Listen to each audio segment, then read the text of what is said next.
Hello friend, good morning, नमस्ते। मैं जागती स्वागत करती हूँ आपका अपने इस नए ब्लॉग में। तो दोस्तों, कैसे हैं आप सब? आई होप अच्छे होंगे और मैं भी अच्छी हूँ।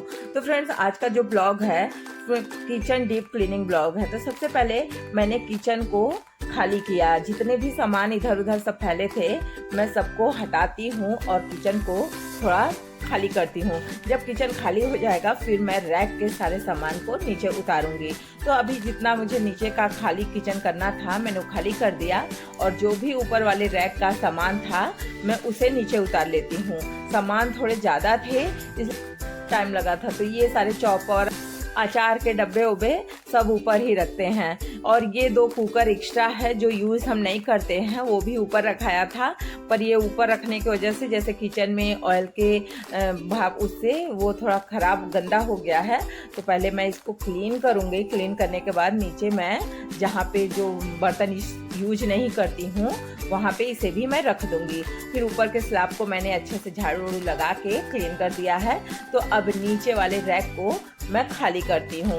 नीचे वाले रैक में से जो भी सामान है सारे निकालती हूँ, एक एक करके साइड में रख देती हूँ। इसमें कांच के भी सामान है, इसलिए मुझे थोड़ा सावधानी से सारे सामान को निकालना पड़ता है। तो यहाँ पे मैंने रैक को खाली कर दिया, और ये जो सारे स्टिकर बिछाए थे जो ऑयल गिरते गिरते थोड़ा थोड़ा वो सड़ गया है, तो पहले वो सब हटा देती हूँ और झाड़ू लगा देती हूँ। तो यहाँ पे मैंने झाड़ू वाड़ू लगा दिया। झाड़ू लगाने के बाद ये जो रैक है, रैक पे टाइल स्टिकर है, उसे मैं बिछा दूंगी। क्योंकि रैक पे टाइल्स नहीं लगा है तो इसलिए मुझे टाइल्स स्टिकर लगाना पड़ रहा है। बैकग्राउंड में आप लोगों को बाबू की आवाज़ आ रही होगी, क्योंकि बाबू यही बगल में बैठ के खाना खा रहा है और कुछ कुछ बोले जा रहा है। तो यहाँ पे मैं टाइल्स स्टिकर लगा देती हूँ। वो खींचती जाती हूँ और हाथ से चिपकाती जाती हूँ, तो इससे आसानी से ये चिपक जाता है। तो यहाँ पे देखिए जो रैक है ये डैमेज हो रहा था, तो इसमें से बालू वालू गिर रहे थे तो अच्छा नहीं लगता था किचन में, तो इसीलिए मैंने ये टाइल्स स्टिकर भी लगा दिया। तो अब क्या है, अच्छे से लग भी गया, अब बालू भी नहीं गिरेगा और देखने में भी बहुत अच्छा लग रहा है। तो ये फिर मैं जो साइड वाला पट्टी भी होता है उस पर भी स्टिकर चिपका देती हूँ। तो यहाँ पे मेरा स्टिकर चिपक जाएगा। स्टिकर चिपकाने के बाद किचन बहुत अच्छा लग रहा था। और इस पे अब सामान भी रखेंगे तो इसको थोड़ा सा कपड़ा गीला करके या कोलिन से साफ़ कर देंगे, आसानी से ये साफ़ हो जाएगा। तो ये ऊपर वाले भी रैक पे मैं स्टिकर चिपका देती हूँ। तो यहाँ पे मैंने स्टिकर चिपका दिया था। फिर उसके बाद जो मैंने ऑयल डिस्पेंसर मंगाया था मैं तेल भर देती हूँ और ये यूज करती हूँ। तो ये मैंने सोचा था कि जब मैं दिवाली की क्लीनिंग करूँगी तभी मैं ऑयल डिस्पेंसर यूज़ करना स्टार्ट करूँगी। तो जो पहले मैं प्लास्टिक के मग में रखती थी ऑयल चाहे, तो उसको मैं निकाल के इसमें ऑयल डिस्पेंसर में रख के और उसको सही से सेट कर लूँगी। तो पहले अभी इसको एक साइड कर लेती हूँ, और मैं जो टाइल्स लगे हैं पहले से उस पर कोलिन डाल के उसको मैं अच्छे से क्लीन कर लूँगी। तो ये मेरा टाइल्स भी अच्छे से एकदम क्लीन हो जाता है, और जो भी थोड़ा बहुत दाग वोग लगे थे टाइल्स पे वो भी एकदम हट जाता है अच्छे से, और एकदम अच्छे से क्लीन हो जाता है। फिर उसके बाद मैं सारे डब्बों को साफ़ करके एक एक करके रखती जाती हूँ। पहले जो ये प्लास्टिक के कुछ डब्बे थे उसको मैं क्लीन कर लेती हूँ, और ये जो स्टील के डब्बे हैं उसको भी अच्छे से मैं क्लीन करके रखती जाती हूँ। एक एक करके मतलब जैसे जैसे साइज में है उसी हिसाब से रखती हूँ, क्योंकि अलमारी भी देखने में अच्छा लगे। तो ये जो आगे के 2 डब्बे मैं रखती हूँ, एक में मेरा चीनी है और एक में चाय पत्ती। बाकी ये सब जो ये कांच के शीशी हैं, जैसे जैम के सारे शीशी हैं, मैं जब ये खाली हो जाता है जैम तो मैं उसमें मसाले वसाले रख के यूज कर लेती हूँ। इससे क्या होता है कि कांच के बर्तन अच्छे भी होते हैं मसाले वसाले के लिए भी, प्लास्टिक के उतने अच्छे नहीं होते हैं, इसीलिए मैं ज़्यादातर कांच ही यूज करना चाहती हूँ। तो यहाँ पे फिर मैंने ऑयल डिस्पेंसर भी अपना सेट कर दिया, नमक वमक और ये जो मसाला दानी था उसे भी मैं रख देती हूँ, और ऊपर के रैक पे मैं सारे अचार वचार सही से सेट कर देती हूँ। तो जो पहले ऊपर कुकर रखा था वो सारे कुकर को मैं हटा दी हूँ, धुल के मैं उसको नीचे एक स्टोर रूम में रखाई हूँ। तो ऊपर का भी अलमारी मेरा सेट हो गया है। अब नीचे का जो टाइल्स वाइल्स है मैं उस पर भी कोलिन छिड़क के अच्छे से क्लीन कर लेती हूँ, क्योंकि ये गंदा हो गया था तो अच्छे से क्लीन नहीं, मतलब रोज़ रोज़ तो हम ये टाइल्स क्लीन नहीं करते हैं, हाँ 10 दिन पे 15 दिन पे थोड़ा सा पोलिन छिड़क के मैं कर देती हूँ।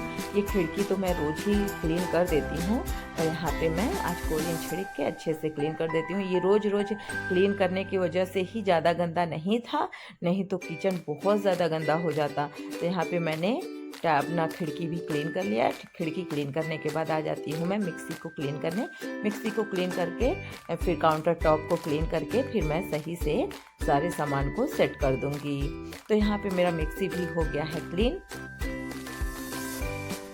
और मैं काउंटर टॉप को क्लीन करके मैं मिक्सी को सही जगह रख देती हूँ। फिर यहाँ पे मैं गैस चूल्हा को भी अच्छे से क्लीन कर लेती हूँ। तो वो तो मैं विम बार और स्कॉच से ही क्लीन करती हूँ। तो फिर यहाँ पे मैंने क्लीन करने के बाद कपड़ा गीला करके अच्छे से इसे पोंछ देती हूँ। एकदम साफ़ हो जाता है और देख के भी अच्छा लगता है। अपना जब किचन साफ़ सुथरा रहता है तो किचन की वाइब्स भी बहुत अच्छी आती है। मतलब जब आप किचन में जाइए तो काम करने का एक अलग ही मन लगता है। तो यहाँ पे फिर मैंने घर का भी जो थोड़ा बहुत टाइल्स वाइल्स बचे थे, जो बर्तन जहाँ पे धुलते हैं, तो उसे भी मैं अच्छे से क्लीन कर लेती हूँ। फिर उसके बाद मैं बर्तन को क्लीन कर लेती हूँ। तो बर्तन को क्लीन करने के बाद मैंने काउंटर टॉप पे ही रख दिया था। फिर मैं जो सारा सफाई की थी वो झाड़ू मार के निकाल लेती हूँ और फिर ये जो सारे डब्बे उब्बे हैं उसको भी अभी मैं निकाल रही हूँ। सारे डब्बों को निकाल देती हूँ एक एक करके और फिर यहाँ पे मैं झाड़ू लगा दूँगी। तो ये पीला वाला डब्बा था वो आसानी से बंद नहीं हो रहा था, तो उसको मैं सही से बंद करती हूँ। फिर वहाँ पे मैं झाड़ू लगा देती हूँ। यहाँ पे झाड़ू लगाने के बाद फिर यहाँ पे डब्बों को मैं अच्छे से क्लीन करके पोंछ देती हूँ। क्लीन करने के बाद सारे डब्बों को एक एक क्लीन करके एक एक साइड रखती जाती हूँ। फिर उसको अपने जगह पे सही से मैं सेट कर दूँगी, क्योंकि थोड़ा ज़्यादा गंदा नहीं था, क्योंकि मैं कुछ बीच बीच में मैं साफ़ करती रहती हूँ, इसीलिए मुझे दिवाली की सफाई में ज़्यादा दिक्कत नहीं हुई। और ये जो स्टिकर था उस पर उसी को लगाने में थोड़ा टाइम लगा, नहीं तो मुझे किचन साफ़ करने में ज़्यादा टाइम नहीं लगा था।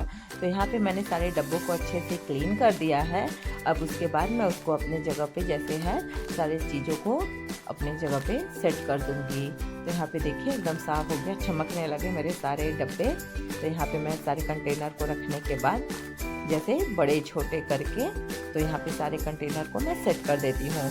तो सारे कंटेनर सेट हो जाएंगे, फिर उसके बाद मैं आपको अपने किचन का फाइनल लुक दिखाऊंगी। तो देखिएगा कितना अच्छा लग रहा था साफ़ होने के बाद। तो यहाँ पे फिर मैंने एक बार झाड़ू लगाया और फिर मैं पोछा लगा देती हूँ।